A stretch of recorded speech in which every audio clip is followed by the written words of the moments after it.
Namaste and welcome to another episode of the Bharat Varta podcast. I'm Roshan Karyappa. Some of you may remember we did an episode on FinTech, regulation and innovation a couple of years ago. It was fairly popular. This is a review, an update of everything that's happened over the last 15 months or so.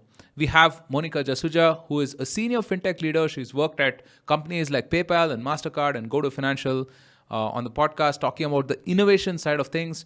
We have Mandar Kagade, who is a founder principal at Black Dot Public Policy, talking about some of the regulatory nuances. And they're joined by Sumita Kale, who is an economist at the Indicus Center for Financial Inclusion, and she talks about what it will take for the next 400 or 500 million users to experience some of this fintech innovation. This was a rich conversation, very wide-ranging. We spoke about BNPL, neobanks, UPI 2.0, Account Aggregator framework, crypto, and plenty of other things, as you can imagine. Just one caveat. At parts of this conversation, the network was a little patchy, so we've substituted Mandar's voice with a synthetic voice with a little bit of AI mastery. It's an experiment that we're trying. Anyway, forgive us for that, but hopefully the content makes up for it. Without further ado, here is FinTech 2.0 with Mandar, Monica, and Sumita. Hey, Monica, Sumita, and Mandar, thank you so much for making the time. I'm really, really glad that we could all get together and talk about FinTech. So, thank you so much. Welcome on board. Thank you. Thank you so much. So, we have Thanks a for having lot me. to discuss. Yeah, glad to have you as well, Mandar. I know you're on the road, so we'll try to make the best of this. We did the earlier FinTech episode perhaps 2 years back. I think it was episode number 43, and I was just re-listening to some of that. A lot of that, what was discussed, has held its own, right? I mean, a lot of it has come true, and there's a lot of nuance as well. So, I mean, this will be a very good follow-up to that. First up, I'd like to get some opening remarks from each of you, right? And here again, we have the privilege of having three different voices, right? I mean, Monica can come in from the innovation side of things, Mandar on the regulation and policy side of things, and of course, Sumita from the financial inclusion perspective, right? So perhaps we'll start with you, Monica. What has happened over the last year or 18 months that we should be really excited about on the fintech front? Actually, a lot has happened, but as usual, I think UPI is going to occupy majority of that news as well as, of course, the headlines. And of course, it's shown like a tremendous growth, almost like less than 2x in terms of transaction value, also about 2x in terms of transaction volume. So what we're really seeing is a complete, I would say, inflection point as far as digital payments in India is concerned. Because at some point in time, we were thinking and debating about 100 million users. Now we are definitely close to about 250 million. At least that's what is claimed. And we are right now looking at how can we go to 500 million and beyond. We're at about 2,400 or some around transactions that happen per second on UPI platform. And right now, of course, UPI being the flavor of what it is, and along with the G20 related commitments, I personally see that real-time payments has taken off in India. India continues to lead, and it will continue to lead across the world as well, with the bilateral linkages that are coming forward. Now, that aside, for me, however, the biggest change that has happened in the past 2 years has been the increasing role of the government via the RBI to put together both processes and frameworks to be able to manage what new innovations are coming through, and also to be able to almost create frameworks that are necessary at the same time are helping innovations spur along. One of them is, of course, a regulatory sandbox as well, which has caught everyone's attention. And then there is, of course, a lot of failures that we will not talk about today, perhaps, which in the policy space itself, which have happened, which again go to show that this is a country where we are taking fintech seriously. And there is going to be more changes that will come our way. Maybe not on the consumer side as much, but more on the businesses as well as on the new business models that are emerging right now. Yeah, I think they're going to extend the whole public digital utilities to the MSMEs as well, right? I mean, as was indicated in the budget front as well. Yeah, so Mandar, what is happening on the regulation and policy side of things? What has happened over the last 18 months that we should all be really excited about? Yeah, so a couple of interesting things. One salient thing that comes to my mind is now UPI is being repurposed for credit. Thus far, we've known UPI to be essentially rails for bank accounts. And now, I think in the past, I think about 2 quarters back, the RBI has sort of repurposed it to also allow credit on its rails, starting with RuPay card. So that I think is one salient development on the regulatory side. The other, development that one can say, from a slightly, not so good kind of perspective, is the fact that they are not pursuing the NUE framework with any momentum. If you recall, NUE was proposed as a competitor umbrella, body for payment systems organizations. So it was supposed to be, in a nutshell, supposed to be an NPCI competitor. But I think, owing to certain circumstances that we, have the opportunity to delve into as we proceed further in this conversation, they are not pursuing that. Yeah, those two come to mind saliently. There are a bunch of other things that have also happened around FLDG and digital lending guidelines that have come up for direct and indirect regulation of loan service providers. So that is basically, but we'll have the opportunity to sort of go into it when we get a little into the weeds of this conversation. Yeah. Yeah, I'd love to delve deeper on some of those things. Opening remarks from you, Sumita, on the financial inclusion front. How are we looking at the next, 100 million, 400 million sort of users coming into the ecosystem? Yeah, thanks, Roshan. So at Indicus, we've been looking at financial inclusion since about 2006. So we've seen the entire, the evolution of not just the policy, but also what's been happening from the point of view of usage of these all basic banking services and all financial services. And I think it's sometime around 2015-16 that FinTech came into the RBI lexicon. Right till then, we were still on, getting the banking account to the person. We're still talking about business correspondent networks, and I think it was Raghuram Rajan at that FIBAC conference just before he left, when he said we're living in very interesting times, and I think it was quite prophetic, because I see that over the last few years, like on one hand, while access to basic banking and the digital payments infrastructure, the boom that has happened by laying out the rails and adoption, it's been an absolutely fantastic achievement over the last few years.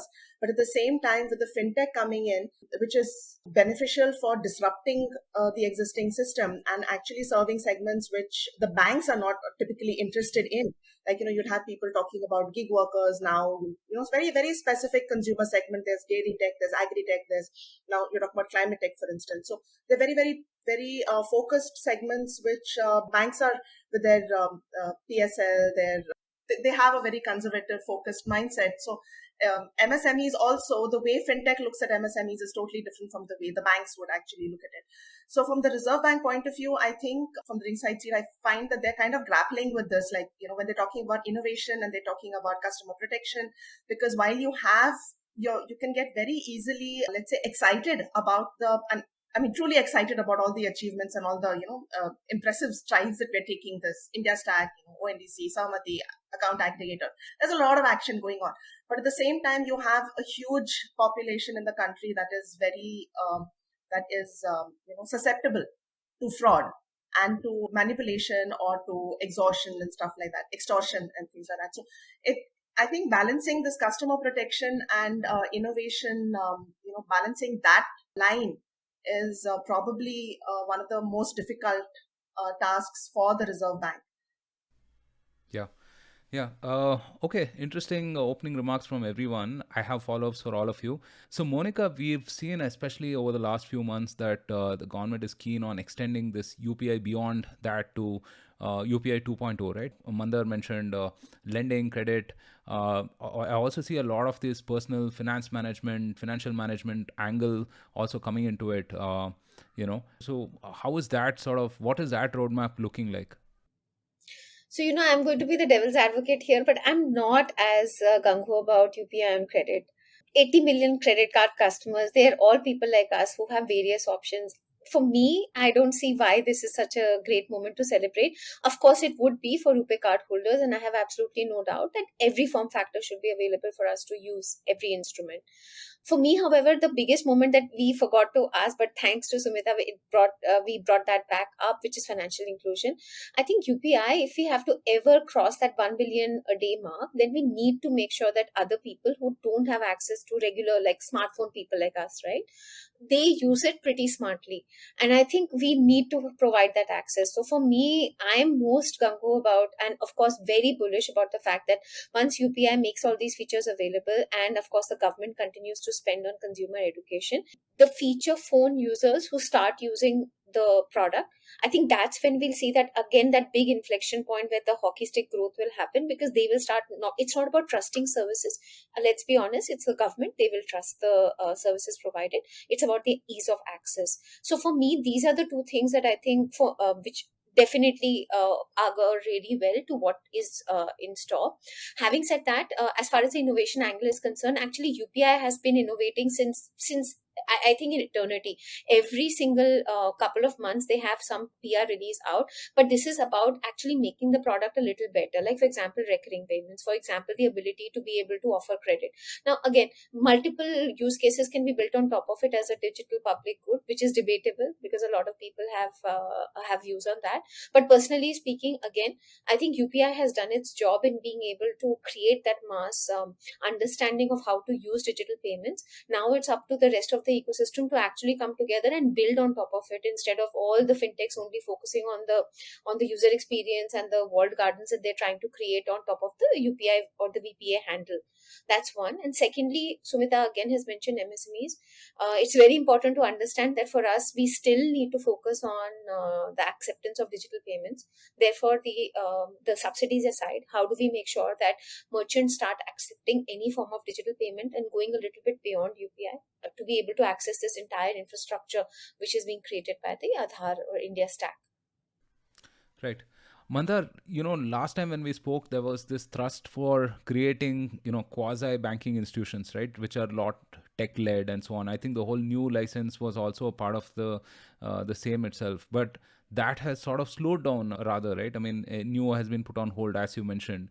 So, are the regulators looking at it seriously? What are some of the things that they're battling with right now in order for them to take that initiative going forward? Yeah, so a couple of things that come to mind are basically the regulators are in the DLG working group report. There was conversation about creating some new legislative frameworks and trying to regulate fintechs directly. Those have basically have a consumer protection kind of vantage point, and they basically their focus is on creating a legislative framework where you will basically, if you're not a regulated entity, then you will have some sort of a foreclosure. But so that is something that is that will have to be done in coordination with the RBI and finance ministry. That we may have some color to that later on in this year. Other than that, there is not much conversation about directly licensing any new entities. I told you about the loan service providers and the digital lending apps, and you will see some what one might call operational guidelines on their data protection, data storage, other kind of compliances that they might have to go through. There is already a first tranche of digital lending guidelines already out and operational. Following that, you will have some other regulations around the operational compliances that fintechs will have to go through. But in terms of new licensing frameworks, there's not much that is on the plate right now at the RBI, except excluding, of course, that legislation which is called BULA, which was mentioned in the digital lending working group report, which will basically, because it's a legislative instrument, it will have to be done in conjunction, in coordination with the finance ministry. The other thing now that we are talking about it is, since we are talking about things in the aftermath of the union budget, we will also see a legislative framework for what is known as the Financial Information Registry. And it appears to me from the governor's remarks earlier today and a commentary in the budget that this will be on the lines of a public credit registry. So while this is not a new license given out to a particular entity, this will be a new beast in the ecosystem when it comes around, and it will basically complement what the credit bureaus provide. So this will be a additional infrastructural institution that will complement the credit information architecture already existing in the form of credit bureaus. Formally, they're known as CICs, but colloquially we all know them as credit bureaus. This is the CBILs of the world. So that is basically in terms of new legislative and other frameworks that we might see this year. Right. Yeah, I mean, I'd love to talk about BNPL lending credit. I mean, that's a whole section that we should cover for sure. But Sumita, you mentioned, financial inclusion, looking at the next ignored bunch of people who will come on board, right? Here again, I think there have been some interesting solutions for, blue collar workers, gig workers from startups itself, right? I mean, they're providing this whole sort of a neo banking experience in some sense for these folks, right? And I can think of more than a few solving in that domain. Could you give us a little bit of a flavor in terms of what is happening in that domain? I mean, banking for those folks? One of the problems about that I have found looking at the setup is that there isn't any aggregated information or a data point about which segments are it's something, which are being served, which are still left out. We still have to get our act together on putting I think what one would call a comprehensive database on what segments exist out there at all that need to be, serviced specifically. Because now I think the way it's happening right now is that, people come up with innovative ideas, and they start, they have a startup and they get into the space and they're struggling with maybe, financing or whatever, but they have a solution and they're trying to scale up, and, they're just trying to get an answer out to a problem that everybody has seen. So these are very early days, I think, right now. So I have seen people looking at, for instance, like the gig workers. I've seen people looking at migrant workers, people looking at dairy farmers. These are the kind of specific solutions that I've seen where people are talking about digitizing them. And actually, even for the gig workers point, understanding the basic point that it's a cash flow based segment. And this is something that has been pointed out to the bankers for a very long time, right? I mean, I think if you look at the Rangarajan committee report also, when they're talking about, everybody knows that the poorest of the poor have variable incomes. They don't have regular incomes. They don't know when they're going to get their money next, and so on and so forth, right? So there's a lot of volatility, and their expenses also may be lumpy. But to create a product that meets these needs also requires a back-end tie-up with an NBFC or a bank and so on. So it's solving for the entire chain, and then making sure that everybody in that chain is reimbursed for their efforts appropriately. So it is going to be a struggle. I'm not saying it's an easy job, but FinTech, I think, has actually come into spaces which I see maybe in another 5-6 years, we'll see a lot more successes of actually making an impact at the ground level. But definitely identifying these segments is, I think, goes to the credit of the startups. Right. Last time we were very optimistic about neobanks. We said that, every company will become a fintech company, and that, banks will become sort of a regulatory box and then have APIs, and then, tech companies will build services around that, right? That hasn't quite panned out to the degree that, we expected, Monica, right? I mean, I do feel there's a little bit of a slowing down in terms of neobanks and so on. I'm not sure how many I mean, this is just purely anecdotally. I mean, they might be doing really well. I don't know. So you'll have to sort of tell us what's happening on the neobanking front. Does that value proposition still hold, or are we waiting for the time when some of these tech folks acquire licenses and start being a new bank by itself, right? I mean, until then, it's a very superficial layer that people maybe are not keen on taking the jump to sort of start banking with. So, Roshan, need to take a small step back and almost understand what's happening around the world. So, neobanking as it so exists was basically trying to reinvent the digital banking model without any branches. And of course, we've seen that itself, in terms of business model, has suffered a major blow. Reason is not because it's not sustainable or that users' demands and customer expectations have changed, but there doesn't seem to be a revenue model to be able to support the kind of marketing activities that it takes to be able to acquire users. And Nubank, for example, in Brazil has been one of obviously Warren Buffett's investment, but that aside is one of the biggest and also the most successful model of what exists. And why it's successful is because they've actually solved the problem of customers by being credit first and then a bank. and then basically solving for every leg of what it takes to solve for customer needs. Now, I think in India, we've seen a reverse example where, because of the licensing regime and the regulation being as it is, there's a rent-a-bank model, or almost, which is the back end is literally a smaller bank, and the front end seems to be this fintech. I'm not sure how this business model is sustainable, and I'm sure there will be many who will disagree. But customers who are specifically new age customers will probably try to look for a second bank, which is a neobank, which also goes to show the data that India is one of the fastest countries to adopt neobank as compared to any other country in the world, probably second only to Brazil. Now, the reason for this is that many people who are digitally savvy will probably look at a neobank as a second instrument because it helps to serve as their personal finance manager, is much easier to work with than a bank app. But the revenue model as well as the business model associated with this kind of proposition is right now unproven. And this goes for, I think if you look at the top 20 neobanks across the world, every one of them has a revenue problem. That's one part.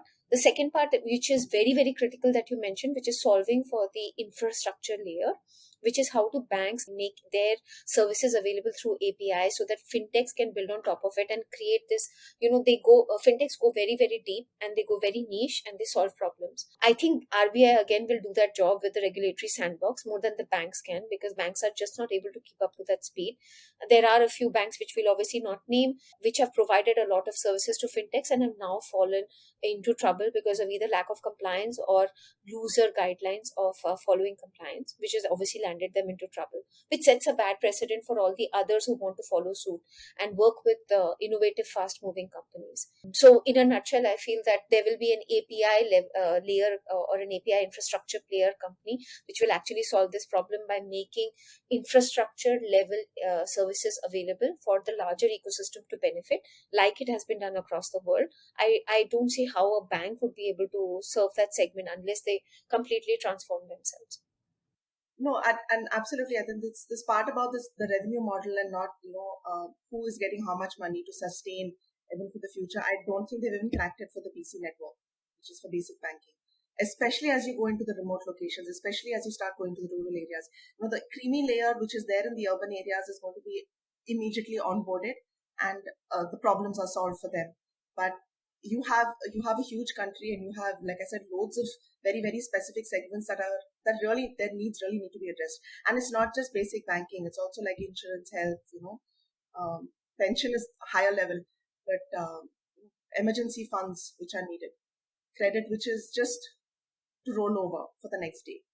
Last year, there was so much noise about HDFC and ICICI opening up more bank branches, and people said, what they said about traditional banks going the physical brick and mortar route versus neobanks taking over, etc.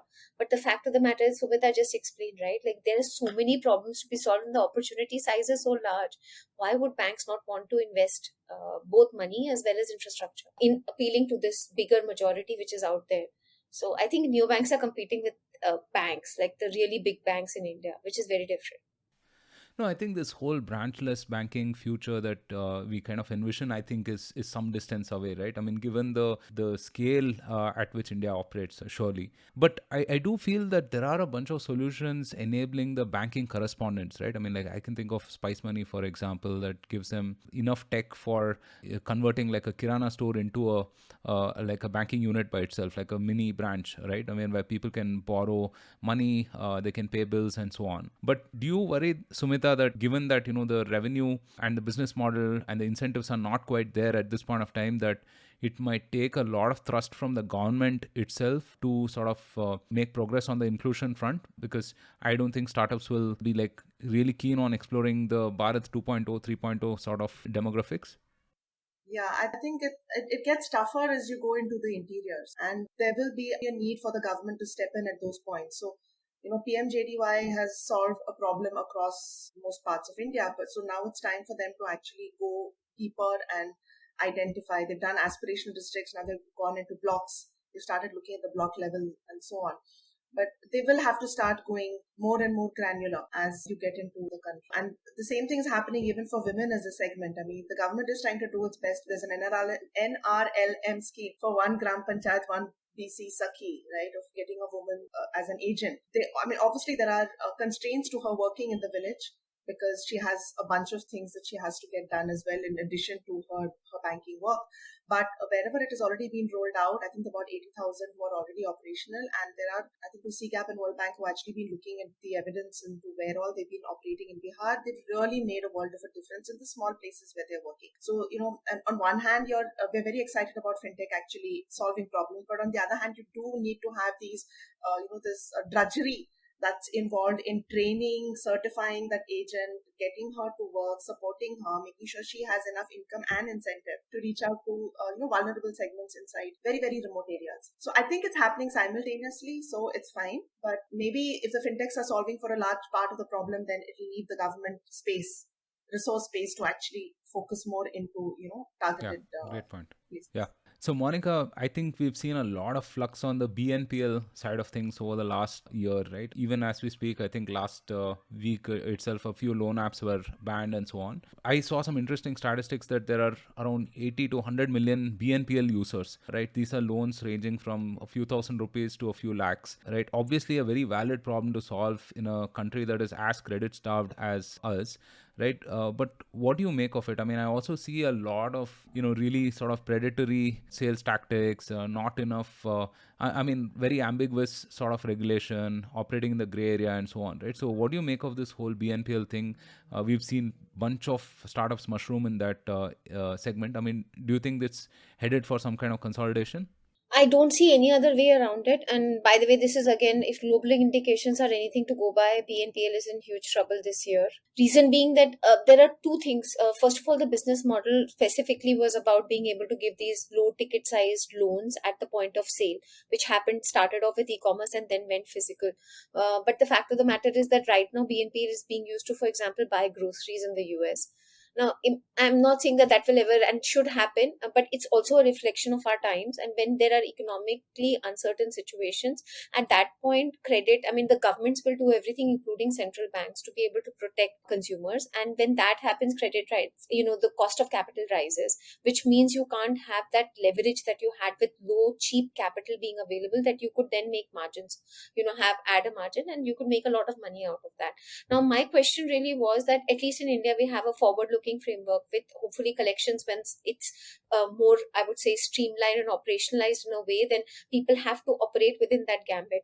But what this industry has actually done is that we have started creating businesses, just like we did in the wallet space, out of the big TAM opportunity that India operates on, instead of looking at what the product does, because for it to be a sustainable business, it should stand on its own two legs. And I'm not saying that BNPL is not something which is useful. In fact, BNPL, if there is some data that a report just came out, which basically said that a lot of the Gen Zs who are coming into the system have shown an affinity to buy now, pay later, which means it appeals to them both in terms of UX, in terms of the experience, and of course the payback ability, right? But what my concern at the moment is, especially with credit, and again, we are in an Indian environment, credit never has come easy, is that we also need to protect these folks from unscrupulous practices. And if the right checks and balances are not put in place, then we also risk losing an entire generation to bad debt, which has never happened in India. The government has always protected, the RBI has always protected, and of course Sumita will be able to explain this better. But I think as an industry, we have to be a little bit more conscientious about creating the consumer habits, because once you've created it, it's very difficult to go back. And second is the revenue and sustainability of the businesses all over the world are in question. So the biggest consolidations have started happening. By the way, a lot of the companies in Australia are going bankrupt, and share prices have plummeted specifically after IPO. So that is an indication of what is to come for sure. Right. Sumita, this whole account aggregators framework, right? I mean, there was a lot of potential, a lot of promise. I think 8 to 10 folks have already been signed on, more than that, I suppose, right? How do you see that panning out and solving the issue of credit? Because obviously, there is an acute lack of proof of credit in this country anyway, and we could all use some innovation on that front. So how do you see account aggregators framework panning out? Yeah, I think it's an absolutely amazing initiative, but getting everybody on board is one thing which they have been working very hard on over the past year and a half, I think. And State Bank of India has just gone live. So that's the biggest bank.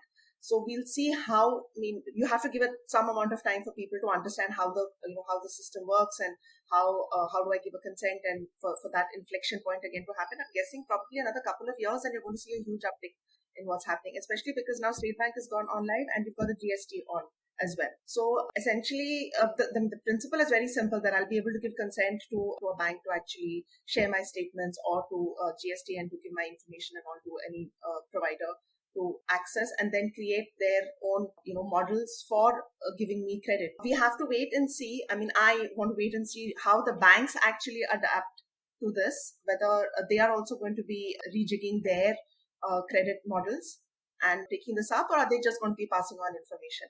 So I think there's a lot of work ahead, and it has an amazing amount of potential. And since they're moving like one step at a time, slowly and surely, conservative, everybody's licensed on board and all, I think for the next couple of years, we're going to see some very significant changes, especially for small businesses. Right. Mandar, we're talking about lending and, credit and so on. And here again, regulation has been in focus, right? Just this week, we saw a couple of loan apps being banned and so on. And then, we're also seeing the regulator sort of trim the distance between the actual banking entity and the consumer, right? Through various sort of interventions. What do you see happening on this front? What is the mind of the regulator here, and how do you see policy headed? Okay, so basically I'll address the recent issue, and then I have a few thoughts on the BNPL, as well as the neobank regulatory framework so far as the apps are concerned. I think from what we understand through public press, there are two reasons why this has happened. One is the clear Chinese linkage. Anything that has either Chinese investment or data that was stored in servers meeting in China and the like seem to have been targeted. And then there is a third bucket, which is basically around non-compliance recovery methods and the like network. To the extent some of the regulated entities were found to be or alleged to have engaged in these unsavory practices, they were targeted. So it's still evolving. And I think now the industry has sort of consolidated around this issue, and there have been representations to the Ministry of Electronics as well as RBI has been consulted for finding a way out. So that any collateral damage flowing from this action, which is basically damage to the apps that are otherwise kosher and do not have any Chinese links, do not share data on Chinese servers and the like. To the extent they are impacted, they could be sort of given a safe haven from this particular enforcement action. I do have a couple of other points because I think I was listening to you all, but I could not respond. So I do have a few points on the BNPL situation. The BNPL business is not differentiated. If you think about the classic investment frameworks, there is no moat around that business. And I think that is what we see manifesting across geographies because there is no differentiation to the BNPL business. Essentially, with the industry going where they are going, the wheat and the chaff are getting sort of separated.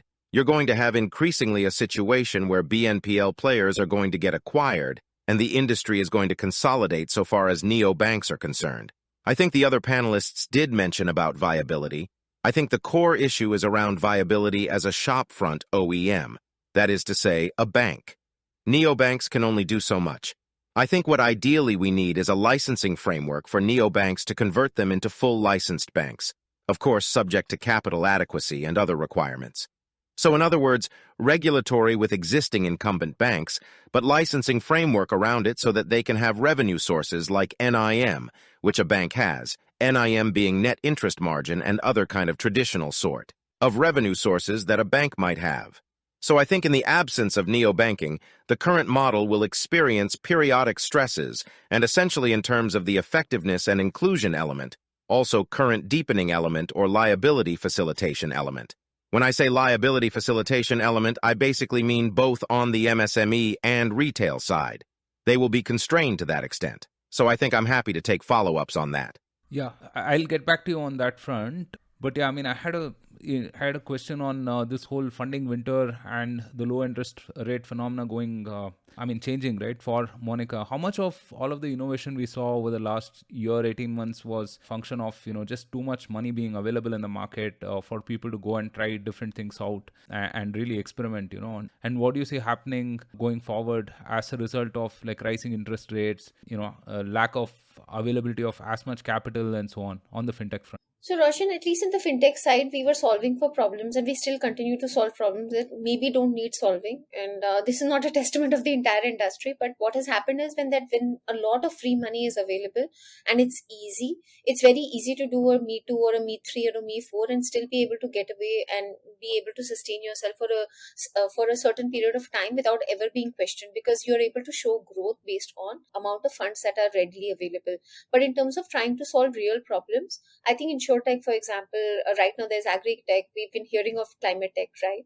And none of these industries actually got any of the limelight or even a lot of the funding, because it was all going towards fintech and solving for what was the flavor of the season, which is BNPL. And then it later became a slight version of what we are calling crypto now, and flavors around stable coins and other tens of thousands of coins. I don't know whether this phenomena would ever continue, and even similarly for the neobanking piece that we also spoke about. Personally speaking, for me, the way I look at it is that it was not the VCs who were calling the shots. It was really the very, very big capital investors who had money to, and of course, India is a great opportunity, and so are some of the Asian markets where there is a demographic dividend and there are digital first customers. So anything you try to experiment, you're going to be able to show that huge hockey stick for those kind of models. The sustainability part is where we are sitting at today, which is where things have gotten a little bit difficult. Now, in terms of innovation, in terms of fintech at least, because the regulators as well as, of course, the financial institutions are players which are equal party to the ecosystem, things don't move as fast as they do in other industries. So you're able to evaluate the impact of what the funding winter is going to bring, because there is enough dry powder still available, and most of these fintechs are in late stages, so they do have money and runway available. So I don't see any much change happening on that scenario and that front.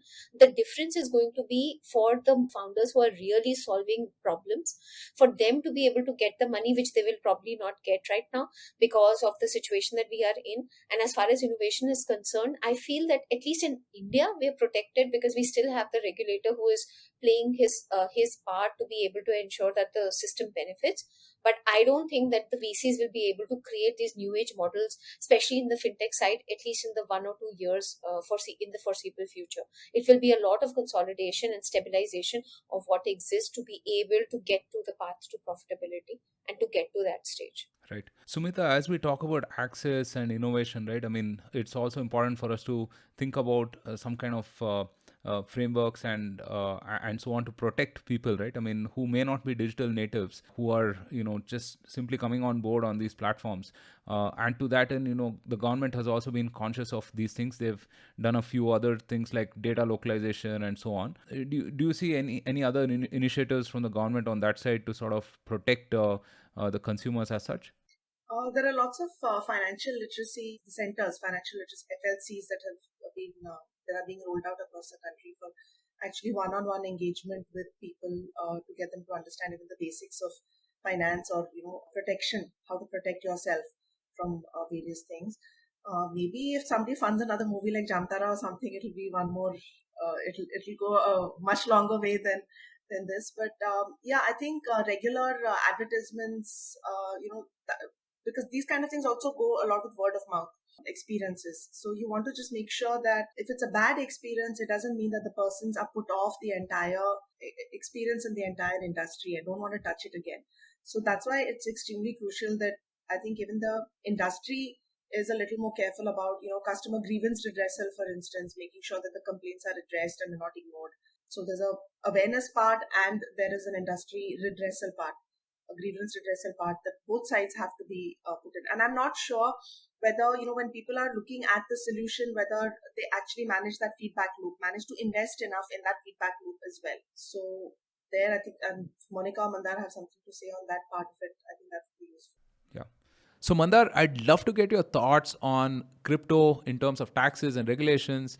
Some believe that what the government did or the regulators did really saved the Indian investors from the crash that happened about a year back. What are your thoughts? So far as crypto is concerned, I mean, it's really status quo, right? There is not much development except all of us know about the TDS that was imposed last budget. Thereafter, we've had a big fiasco in Bahamas, FTX imploding in late last year. There's not much development on the crypto front so far as Indian policymaking is concerned. We are told that there is a finance ministry report which has not seen light of the day. It was supposed to come out sometime in mid last year, but it has not seen light of the day as of now. In the meanwhile, from what I understand, digital asset exchanges are not permitted access as merchants on the UPI rails, and that fact could have certain unintended consequences in the nature of transactions moving further away from regulatory oversight. And also because accessing global crypto exchanges is so easy in the internet age, you might have enthusiasts being exposed to situations like FTX because they are in the absence of an Indian option to invest in digital assets easily. They might have a disincentive, quote-unquote disincentive, to invest in the Bahamas or other such tax-friendly republics that are not too focused on investor protection. So there are unintended consequences flowing from such foreclosure. To be sure, there is no formal guidance about that foreclosure. It is essentially perhaps the banks and the NPCI as well see digital asset exchanges as so much of a risk as merchants onboard them and the like that basically ensures that the consumers operate in regulatory gray zones without adequate protections and completely at the mercy of sort of bad actors. And ironically, it is the most vulnerable sections of the investor community that are exposed to these bad actors. They run the greater risks, so to speak, to be exposed to these bad actors. So, it's high time that India put out a regulatory framework, comprehensive regulatory framework, including classification and the like on crypto and operational and licensing guidelines applicable to individuals. Right. Monica, I had a question in terms of your assessment of the RBI's work, right, over the last 18 months. If you were to give them a scorecard, what would that be? Choose your rating metric, whichever you please. And if you had like a wish list from the RBI, from your perspective, what are those things that you would want done? Oh God, this is a very tough question. I don't know whether I should answer it, but being who I am, I will. I would definitely rate them as one of the better regulators in the world, specifically for two things. Number one, the consultative approach that they've shown in the last few months, specifically with regards to lending. I think it's going to set the stage for many countries across the world to take a serious look at being able to manage a business that can impact people's lives. It's not just financial lives, it's about people's lives. So personally, for just that alone, it's not about being able to manage innovation and being ahead of it or being behind it. It's about being able to address concerns that were valid and were raised by both merchants, consumers, and of course, a lot of the police forces in India who've actually managed these cases. So for that responsiveness, I definitely give them a 7 on 10. The innovation that has happened on UPI and the ability, and again, it's not really the regulator, it's also the government, but being able to see and look at UPI as a digital payment DPG, similarly looking at the Aadhaar and others, and being able to continuously push the system to be able to innovate and on it, I definitely give them a plus.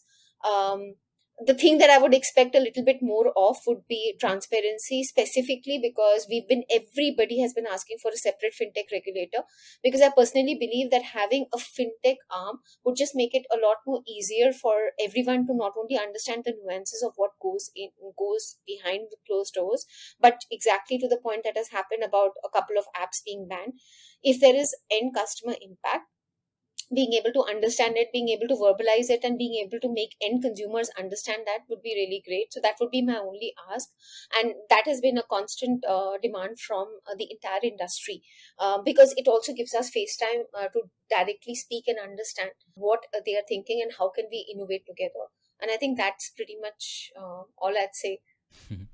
All right. Similar question to Sumita as well. So your wish list, your asks from the government and the regulators on the inclusion front. Okay, so not specific to fintech, but I think Monica has covered it like absolutely beautifully. I would also give them 7 or 10 and probably 9 on 10 for boosting innovation. So I think on the inclusion front, essentially, the first ask of ours, which has been there for a very long time, is to have a very comprehensive database, especially with regard to gender, which is something so basic that, we kind of run off into the wonderful achievements and we kind of forget that some of the basic building blocks are still missing. So we don't know where we are. Like we talk about segments which are not being served, and women is one very large segment. So but we need to know where these women are. So that is one of the biggest asks that we've actually had from the Reserve Bank. The second one, I think, which is also connected to the fintech one, is about KYC compliance, because easing it and making it more transparent, the interpretation, the guidelines, a lot of industry folks are extremely uncertain about how the language apparently is not easily understood even by the compliance departments in the regulated entities. So cleaning up that, so the responsiveness that they've shown towards fintechs will have to be also shown towards this part of the system. Something as basic as asking for an address proof, for instance, continuously, which is not there, I think, in most parts of the world. We don't need to. Why do we need to have an address proof, which is again mandated?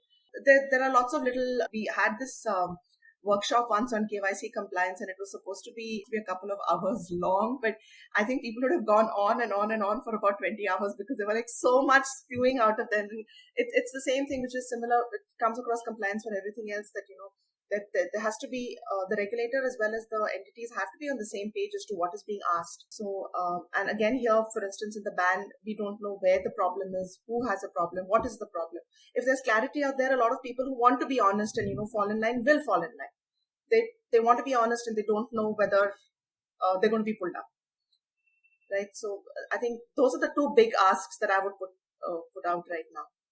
Okay, awesome. Mandar, your wish list from the government and the regulators. So insofar as my wish list from RBI is concerned, it's really very small. There should be a clear articulation of cost-benefit analysis when they issue regulations. They do have a consultation, but there is no contestability to that consultation. It's essentially just a formality that they complete right now. And I think the finance minister also alluded to this, that they will be asked to do a cost-benefit analysis of all the extent regulations. I think that should include FinTech regulations as well. And secondly, there should be timelines within the same bucket of the second sample, and so to speak, is that to the extent there are any applications that they are processing, there should be a licensing clarity as to when that license will be cleared or not cleared right now. I mean, there's been just several licenses, especially the payment aggregator licenses seem to be going on and on and on with the process. So I think those kinds of things need to be within a zone of tolerance or within a tolerance level. There should be a clear guideline as to when the applications will be cleared, as opposed to just sort of a never-ending loop, which also creates a whole lot of uncertainty in the operational level for FinTech. So I think that is basically the key ask. Everything else is really gravy because you can think of the edges all the time. There have been several budgetary initiatives also announced, but if you don't get the structural reform right, essentially all of this will come to naught. These are all tinkering reforms. Real structural reform would be regulatory accountability. So I'll stop here, and if you have any follow-ups, I'm happy to take. All right. On that note, we've come to the end of this podcast. So thank you for bearing with all of the technical difficulties. As I said, I had to half talk and half type. But yeah, I think we covered fair ground on this. The innovation aspect, the regulation, and the financial inclusion aspects of things. So clearly, all of us are super optimistic and excited by what's to come. And who knows? I mean, we'll do a third follow-up pretty soon. Thanks, Monica. Thank you, Sumita. And thank you, Mandar. Thank you so much. It's been absolutely a pleasure and very interesting listening to Monica and Mandar. Same here. Thank you. Thank you so much.